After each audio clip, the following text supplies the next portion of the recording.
Hi there, this is Cece Zach.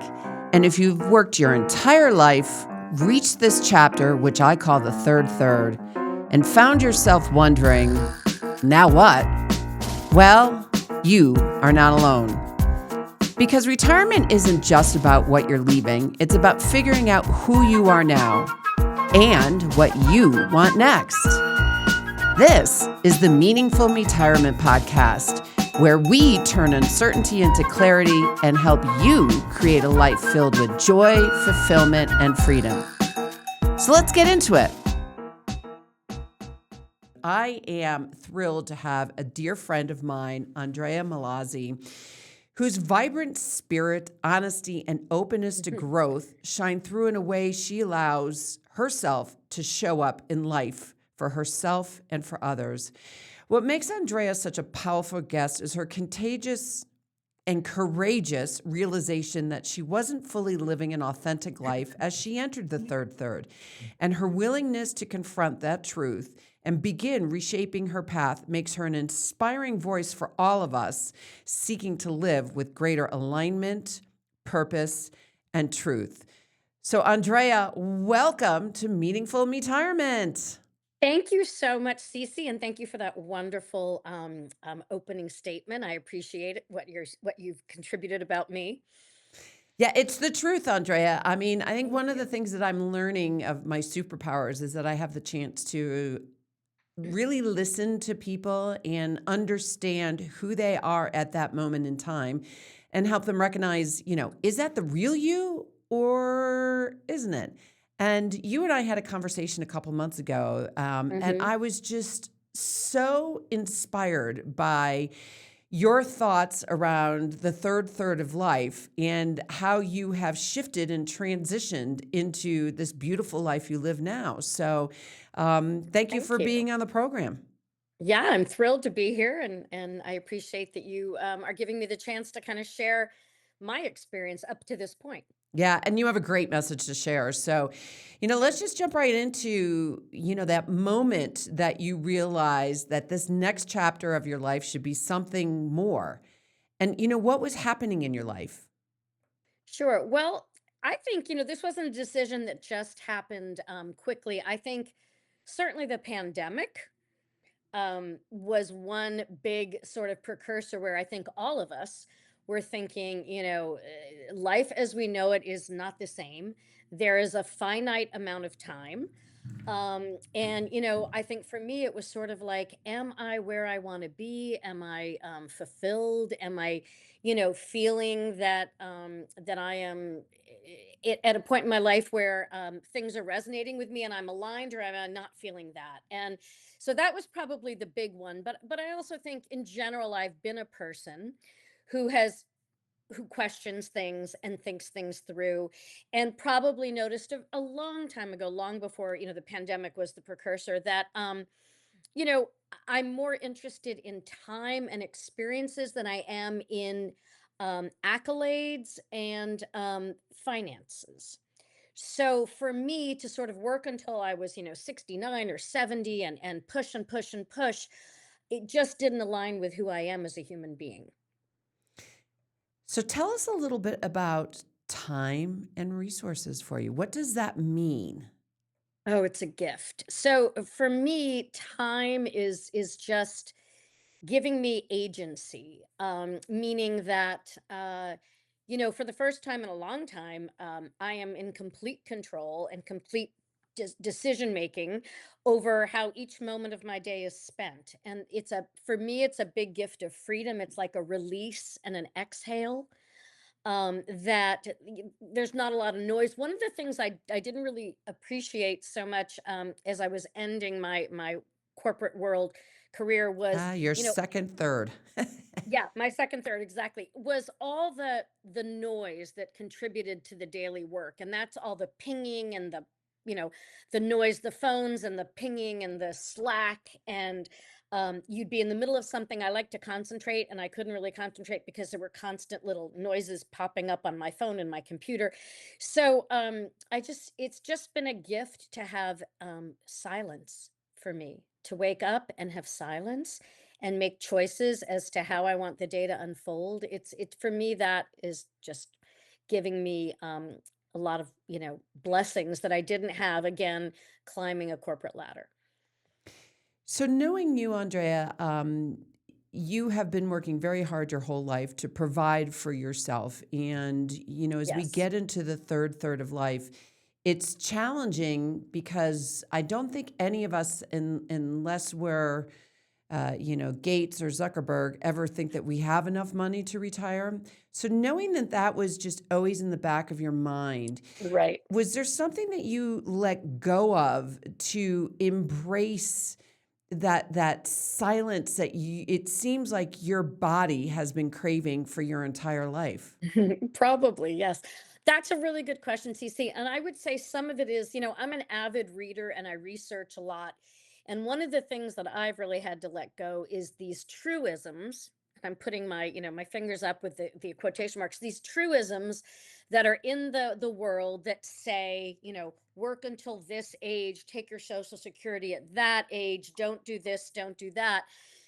And I think they could be very right for certain people. I absolutely, I think they're there for a reason. But I also think as you pointed out, I provide for myself. I don't have a lot of people looking for me to provide for them. I don't have children or anything like that. So within my own confines, I realize that a lot of this messaging isn't really directed for me. And also it's kind of like a never-ending tread tread treadmill. Yeah. So, these directives, if you go to a financial planner, if you read, the money sections of the Wall Street Journal and whomever, as I said, there's a lot of truisms out there. And while they do have some kernels of good information, it doesn't really apply to me. And I had to let a lot of that go. I had to let a lot of people saying to me, well, how are you retiring at this age? Because I don't have the requisite amount that I'm sure a financial planner would think that I should have at this point to say, goodbye to the corporate world. I'm sure there are people that would have thought, give it 3 more years, and then great, then you're golden.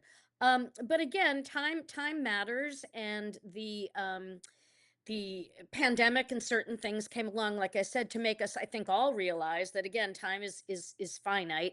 And so I have made choices, and I've had to, do things, but I've had to let go of a lot of what the expectations are and sort of what the truisms are, in order to do this for myself. So let's jump into those truisms. And I'll just, for listeners, Mhm. sometimes I use the word beliefs or stories.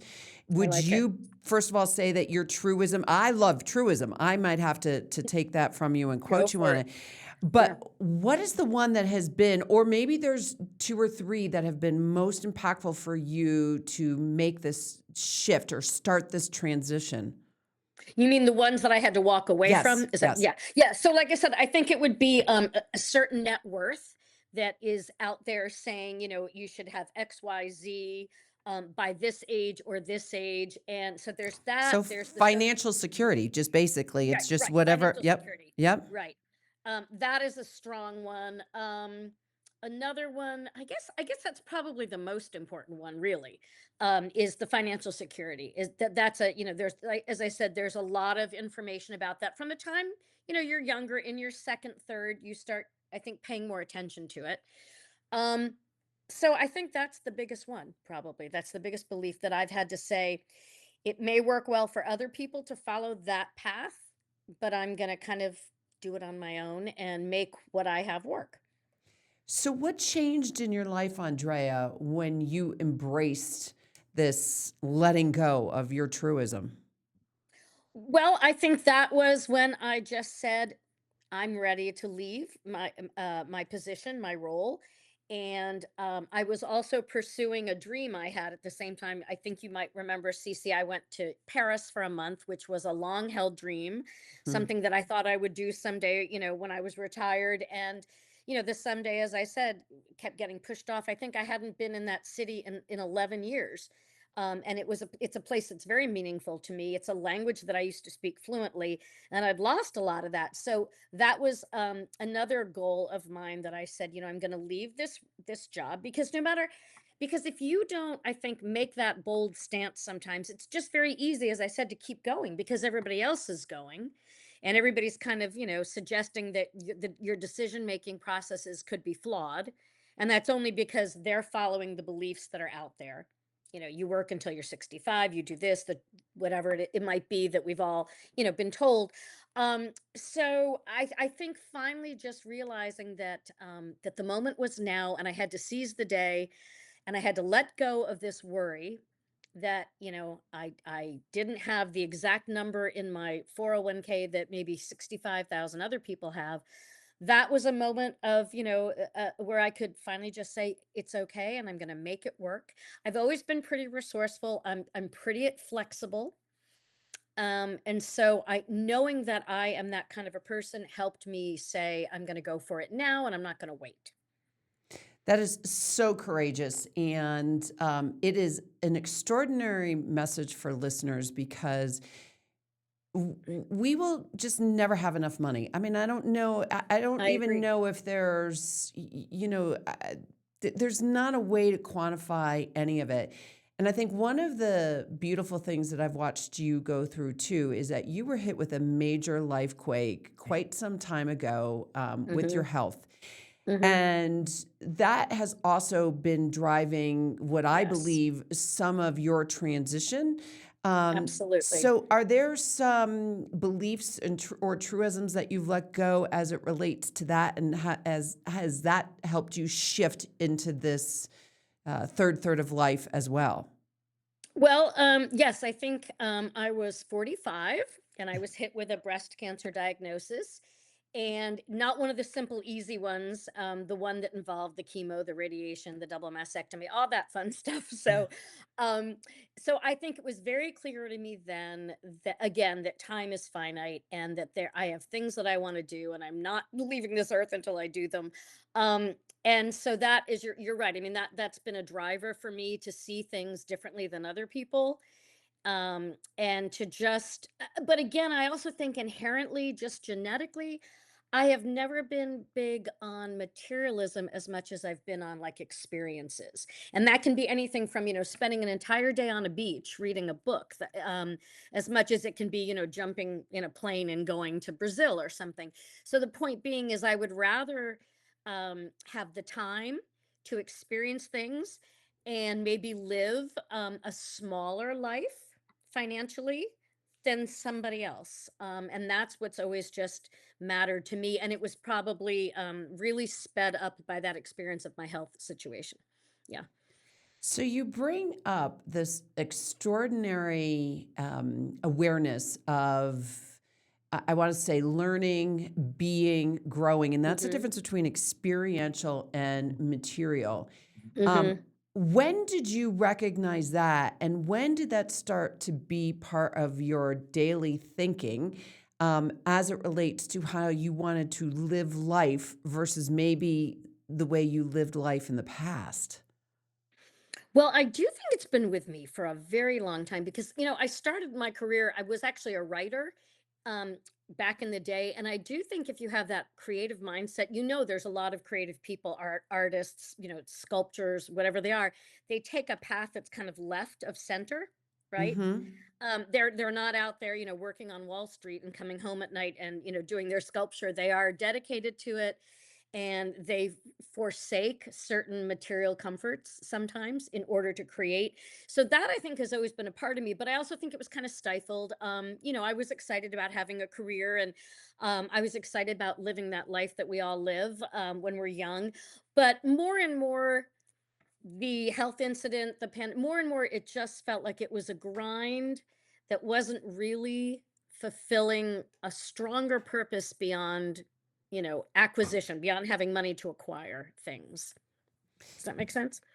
It sure does. And, as I think through how our relationship, which a few listeners out there has been at least 35 years, Yep. um, it's, and you always have been left of center, and it has given you great courage compared to me, where I've been completely blocked off from possibilities. I just do what people tell me to do, and you do what is best for you. And now that you've made this decision for your third that's best for you, Hmm. um, What is surprising you the most about this decision that you've made to let go of Yeah, the that's a really good question. I mean, let me just say this, it's not that it comes without fear. Maybe the most surprising thing is that I talk myself out of falling into the trap of fear, when I can. And sometimes I'm not good at it because, again, what's happening with our economy right now,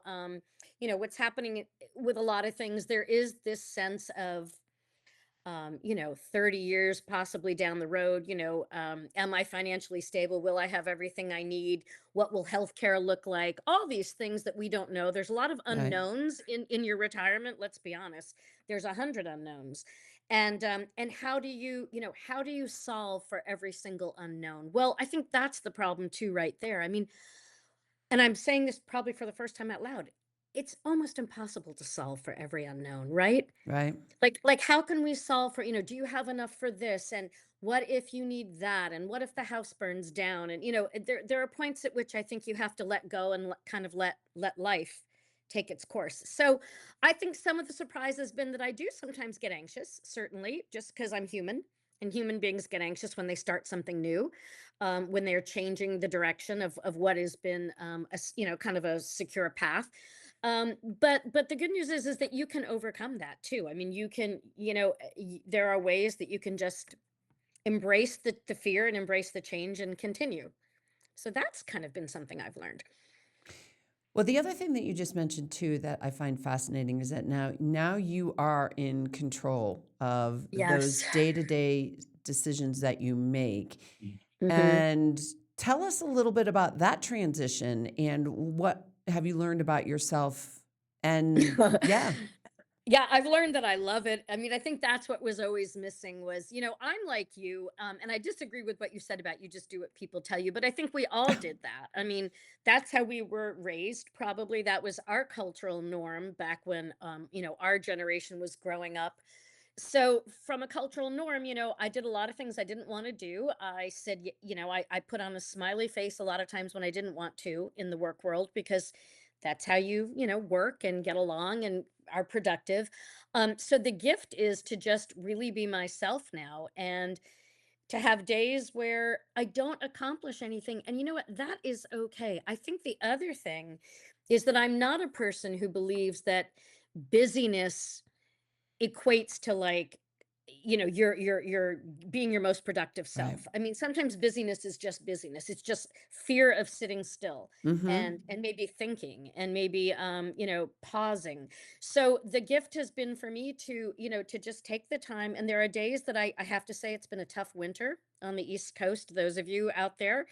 And there were days I didn't do much, but read or study or research or watch a movie, and that is okay. It's a gift to give yourself moments of nothingness. For me, anyway, I think it's soul. It refreshes the soul. And if you were to put words to the emotions at the end of those blissful days that you just talked about, maybe being snowed in or hmm your car had 2 feet of snow on it and you just didn't Yep. wanna, as you and I talked Deal. about, you didn't wanna deal. Could you put a name to the emotion that you felt during those days? Yeah, it was almost a little bit, this might be too strong a word, but I'm gonna say giddy. It was this giddy feeling like when you're a child or something and you just I don't know, it was just giddiness that like I don't owe anybody an explanation. I don't have to come up with a solution. I don't have to follow a path and a program. I can kind of just, it feels a little bit giddy if you haven't had these experiences, before, where you really have agency over how you spend your day. And listen, I'm sure there's going to come a point. I'm new to this, right? And I know there will come a point. There is more I want to do at Yep. various points to fill up my time, and I have done a few of those things, fostered animals, volunteered, etc., and more will come. But I do think, like I said, for certain people it's very okay to initially just let the time be and kind of unravel from that other world that you were in and that where you were focused and productive, and kind of let that unravel like a yarn or something so that you can start fresh, and then you can find, the things that really align with you, the things that resonate, and the areas where you want to focus now that you're in your third. And I think it's an interesting, really fabulous opportunity. I wish it had come like 10 years earlier. And I wish I had talked to you 10 years earlier because, as you know, I mean, it has been a struggle for me to unravel, Yes. just potentially based on my left brain thinking versus your right brain thinking. But that being said, it just when you do unravel, you are well, for me, I ended up being my own best friend. Like, I ended up Right. just listening to my body, listening to my mind. And believe me, I still get caught up in my own stories. And even just this morning, I had a breakdown about Yes. FOMO, which that's a whole Yeah. nother But we podcast. all do, but, like, we're human, right? So Right. we all stumble, certainly, but that's the thing. But I love what you just said about, you had to listen to your body, and you did, because you've had, things that really you had to pause and pay attention to, when it came to your health and your body. But that's all, like, self-love, Yeah, it is when you self love. it is, and when you think about it, when you do read a lot, if you are, as you said, someone who's growth oriented, and you read, like, that's always the number one thing they say: you have to love yourself, you have to love yourself, you have to love yourself. Well, I don't think we ever even learned what that meant, No, but you're. now, right? What What do does you it think? mean? What? Yeah. Do you Well, have now a it's go for it? no, it's kind of like what you just said. It's the self-love. I mean, maybe my self-love was saying enough is enough. It's time for me to go to Paris for a month. It's time for me to stop working at this particular role and living that life that I had been living for like 30 years off and on. That was my self-love. Your self-love, like you said, was to pay attention to your body. I mean, this is the beauty of this time in our lives, is we are finally able to give Yep. ourselves that self-love that we didn't even understand what it meant, and we certainly didn't have, I think, the skill set or the time to do it, Which back in is the day, which is why I'm calling this time in life MEtirement. which Because I love. thank you, thank I you, think that is the most brilliant thing I've heard in like years. thank you. Um, if you were to reflect on something that you may have told your younger self at some Mm, date, based on the wisdom that you have now, what would you have told your younger self about preparing for this third? that's a good question. So what I've told myself about preparing, I guess I would have just said,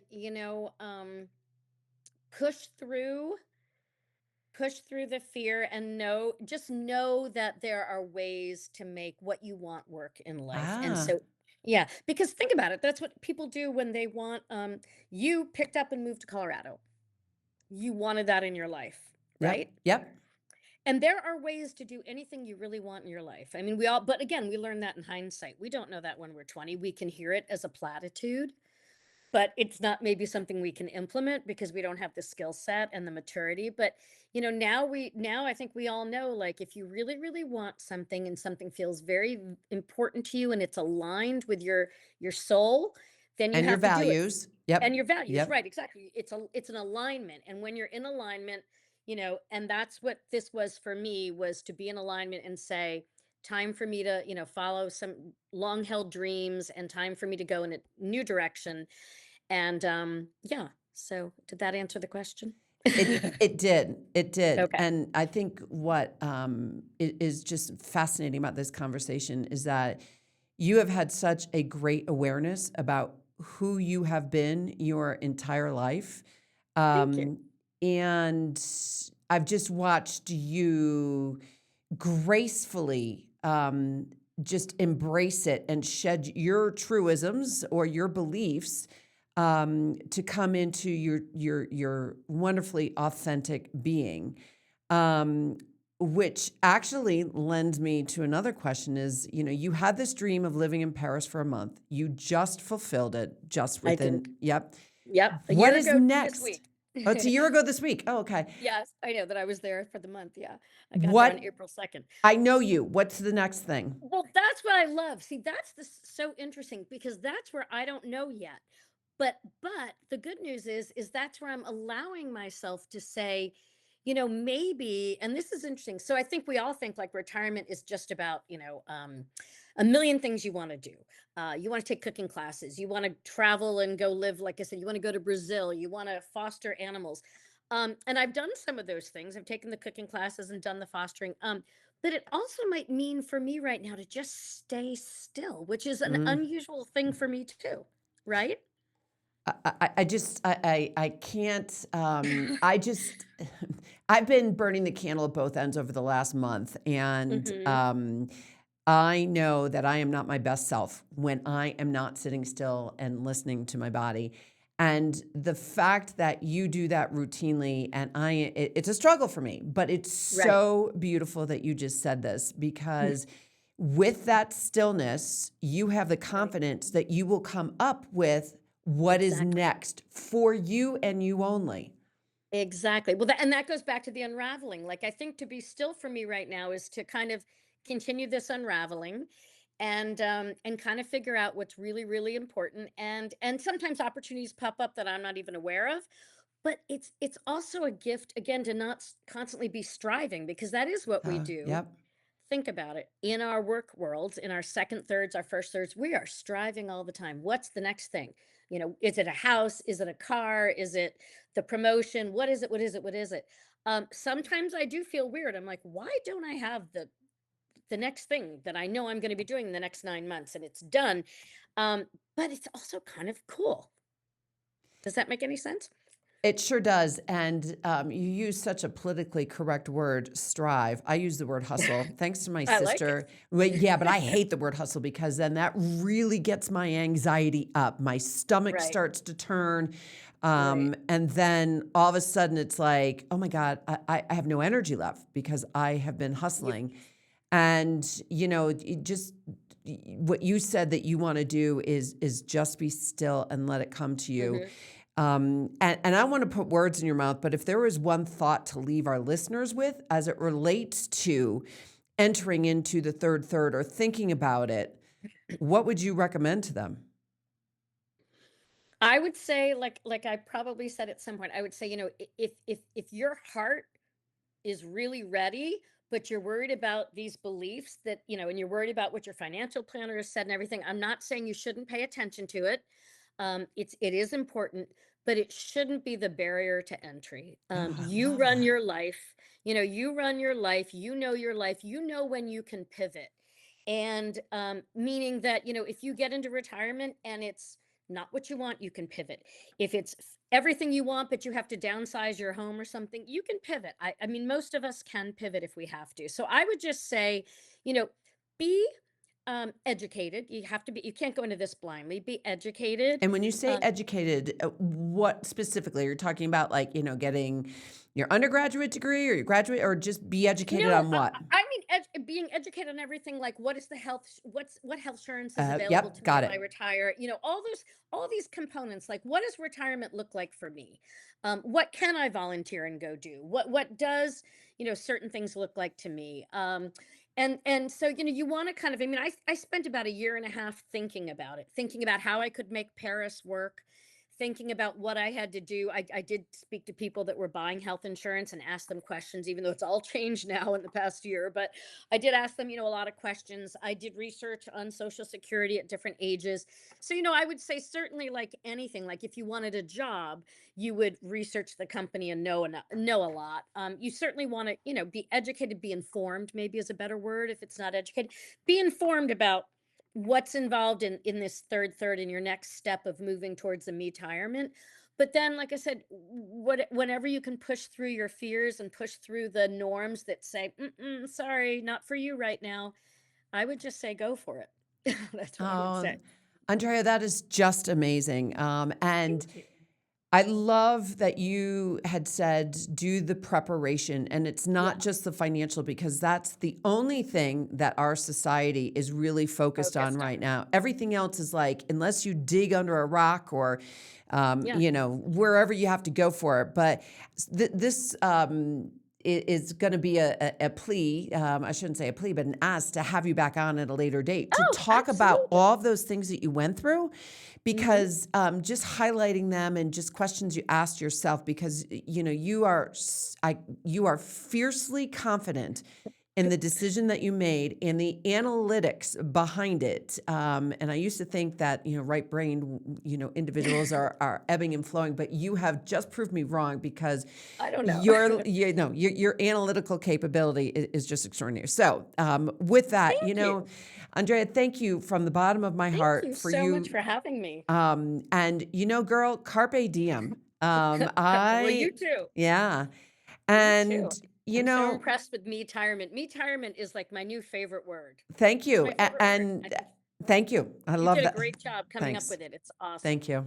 So thank you all. Thank you for having me. And yes, if you think I can be valuable again, you just reach out. I will. I will.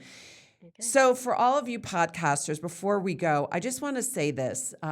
Transitions are really hard, especially going Hmm. into the third. Letting go of who you were to figure out who you are now, as Andrea did, is a huge shift. And you're feeling uncertain or a little lost. Again, I'm going to tell you, you are not alone. But this is really where something new begins. And as Andrea had mentioned, that freedom is just something extraordinary. Because when you understand who you really are, you create that life of joy, fulfillment, and freedom. And you don't have to do it alone. So until next time, podcasters, keep creating a life that feels meaning for you. This is a Meaningful MEtirement podcast, and you all have a great day.